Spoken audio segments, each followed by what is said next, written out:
ঋণ করে এবং অন্যের জমি চুক্তিতে নিয়ে পঞ্চগড়ে ১৮০ বিঘা জমিতে কুমড়া চাষে স্বাবলম্বী হবার স্বপ্ন দেখেছিলেন পঞ্চগড়ের কৃষক সাজ্জাদ হোসেন। তবে ভেজাল বীজ কোম্পানির দ্বারা প্রতারিত হয়ে তাকে হতে হলো সর্বশান্ত। অনেক যত্ন পরিচর্যার পর মৌসুম শেষে গাছে ফুল আসলেও ধরেনি একটিও ফল। চরম হতাশা নিয়ে এখন পাওনাদারের ভয়ে এক প্রকার পালিয়ে বেড়াতে হচ্ছে তাকে। প্রতিনিধি সিদ্ধার্থ কর্মকারের পাঠানো তথ্য ও চিত্রে দেখুন ডেস্ক রিপোর্ট। এক একটা লোক 10,000 15,000 করে টাকা পামো, টাকা ঠিক মতো দিতে পারে না। গোটা মাঠে খুঁজতেছি যে কুমড়া কোথায়। আলুতে উনি কিন্তু ধরা খাইছে প্রায় 30 লাখ টাকা। এভাবেই কষ্ট আর ক্ষোভ থেকে কথাগুলো বলছিলেন পঞ্চগড়ের বোদা উপজেলার লাঙ্গল গ্রামের চাষি সাজ্জাদ হোসেনের কুমড়ো খেতে কাজ করা, বকেয়া টাকা না পাওয়া দিনমজুর ললিতা বালা, রফিকুল ইসলাম ও উমাপদ রায়। তাদের ভাষ্যমতে সাজ্জাদ মোটেই মন্দ লোক নয়। ৬০ একর জমিতে আমি মিষ্টি কুমড়া লাগাইছি এবং গত বছরেও আমি আলু আর মিষ্টি কুমড়াই লাগাই। এইগুলো সমস্ত জমি আমার লিজ নেওয়া। সময় মতো রোপণ করার পরে আমি আলু তোলার পরে যখনই গাছ ছড়াই দিছি। আমি বুঝি নির্মাণের শিল্প, সালাম স্টিল বোঝে ডিউরেবিলিটি। সালাম স্টিল মোস্ট ডিউরেবল স্টিল। তখনই কিন্তু কোনো মহিলা ফুল ছিল না। উনি বলছেন যে না ফল আসবে একাধিকবার বলছেন। তো যখন একেবারেই ফল আসেনি আমি যোগাযোগ করলে উনি আজকে আসবে কালকে আসবে এভাবে প্রায় 1.5 থেকে 2 মাস থেকে উনি আসতেছেন না। যে যদি মিষ্টি কুমড়ার বীজ ভালো হইতো তাহলে কিছু না কিছু ফল আসতো, কিছু না কিছু 50% হলেও আসতো। আমার পাশে যাদের আছে তাদেরও আছে 100% ফল আছে। আমি অনেক ঋণী আছি।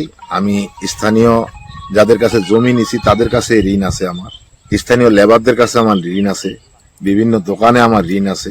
এটা আমার লোকসান মিনিমাম মনে করেন বর্তমান ওনার কথায় হিসাব করলে 2.5 কোটির উপরে যাবে। সই মনে করতেছি যে আলমগীর সিড কোম্পানি আমার সাথে প্রতারণা করছেন। উনি আমাকে ডুপ্লিকেট বীজ দিচ্ছেন, এটা হাইব্রিড বীজ না অবশ্যই। এবছর আলুতে ব্যাপক লোকসানের পর ক্ষতি পুষিয়ে নিতে আশপাশের বেশ কয়েকজনের কাছ থেকে মোট ১৮০ বিঘা জমি চুক্তিতে নিয়ে কুমড়া চাষ করেছিলেন তিনি। বেশি ফলনের আশায় এলাকার কীটনাশক ও সার ব্যবসায়ী রাসেল হোসেনের পরামর্শে আলমগীর সিড কোম্পানির কাছ থেকে ব্যাংকক সুইট 2 জাতের মিষ্টি কুমড়ার বীজ কেনেন তিনি। তাতেই সর্বশান্ত তিনি। প্রায় আমার 30 লাখ টাকার মতো কীটনাশক উনি ব্যবহার করে। তো ইতিপূর্বে আলমগীর সিড কোম্পানির অফিসার আমার দোকানে এসে বলল যে আমাদের বীজ উচ্চত মানের, ভালো, একরে 20 থেকে 25 টন মিষ্টি কুমড়া হবে। সেক্ষেত্রে আমি সাজ্জাদ ভাইকে জানাইলাম এবং আমি ওনাকে মোবাইল নাম্বার দিয়েছি। তিনি আলমগীর সিটের সাথে কথা বলে আলোচনা করে বীজ ব্যাংকের মাধ্যমে টাকা আলমগীর সিটকে দিয়েছে। আলমগীর সিট সুন্দরবনের মাধ্যমে সাজ্জাদ ভাইকে বীজ পাঠিয়েছে। এখন আমার জীবনে আমি এইরকম দেখিনি এই যে মিষ্টি কুমড়ায় কোনো রকমের একটি ফল নাই। উপায়ন্ত না পেয়ে আলমগীর সিড কোম্পানির বিরুদ্ধে জেলা প্রশাসক, জেলা কৃষি ও বীজ প্রত্যয়ন বিভাগের কাছে অভিযোগ করেন সাজ্জাদ। ঠিক কী কারণে ঘটতে পারে এমন ঘটনা জানতে চাইলে স্থানীয় আবহাওয়া ও মাটির দোষ খুঁজে পাওয়ার কথা জানান জেলা কৃষি উপপরিচালক। এখানে বিষয়টা এনভায়রনমেন্টাল মোটামুটি যেটা, হ্যাঁ এটা মানে 95%। তবে একই জমিতে অন্যদের অন্য বীজের ফলন ভালো হওয়ায় কৃষকরাও হতাশ। আছে মিষ্টি কুমড়া আরো লাগাইছিল, ওদের ভালো ফল, কিন্তু এদের ফল নেই, কোনো ফল নেই। আবহাওয়া ভালো, মাটিও ভালো, আমাদের কুমড়া মোটামুটি ভালো হয়েছে। আর এই যে সাজ্জাদ ভাই কুমড়ার কইছে, ওনার কুমড়ার একটু মনে হয় বীজের সমস্যা। এ বিষয়ে বীজ ব্যবহারকারী প্রতিষ্ঠান আলমগীর সিডস কোম্পানির মালিক আলমগীর হোসেনের নিকট জানতে চাইলে তিনি এ ব্যাপারে কোনো কথা বলতে নারাজ। উনি কি আমাদের কাছ থেকে বীজ দিচ্ছে? আমার ডকুমেন্ট দেখছেন আপনি সাংবাদিক এটিএম থাকেন, অসুবিধা নাই। ওনার কাছ থেকে কোনো ডকুমেন্ট আপনার হাতে আছে? আপনি সাংবাদিক তো, বুঝলাম এটিএম। জি জি জি জি আপনার কাছে কি ডকুমেন্ট দিয়েছে উনি? না কি ডকুমেন্ট আছে বলেন আপনি আমাকে। ঠিক আছে, আপনি ওই ওনার কাছে শুই না, যেটা ভালো হয় ওইটাই করেন। আপনার জানার উনি আমার কাছে জানতে চাইতে পারে।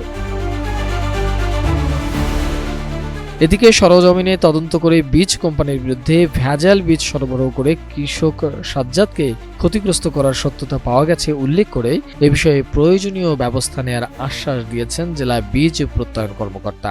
পঞ্চগড় জেলার বোদা উপজেলায় সাজ্জাদ হোসেন নামে একজন কৃষক হাইব্রিড কুমড়া ব্যাংকক সুইট 2 জাতের কুমড়া ফসল চাষ করেছে 60 একর জমিতে। তো চাষির অভিযোগের প্রেক্ষিতে দেখা যাচ্ছে যে জমিতে কোনো কুমড়া ফল আসে নাই।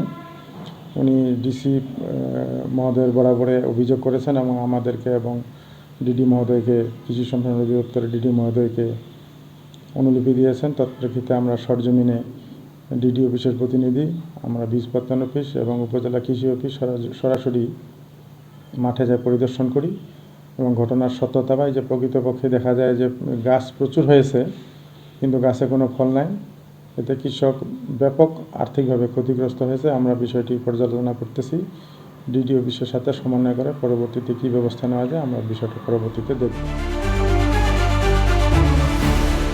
চলতি রবি মৌসুমে জেলায় 182 হেক্টর জমিতে চাষ করা হচ্ছে মিষ্টি কুমড়া। Text report, ATN news.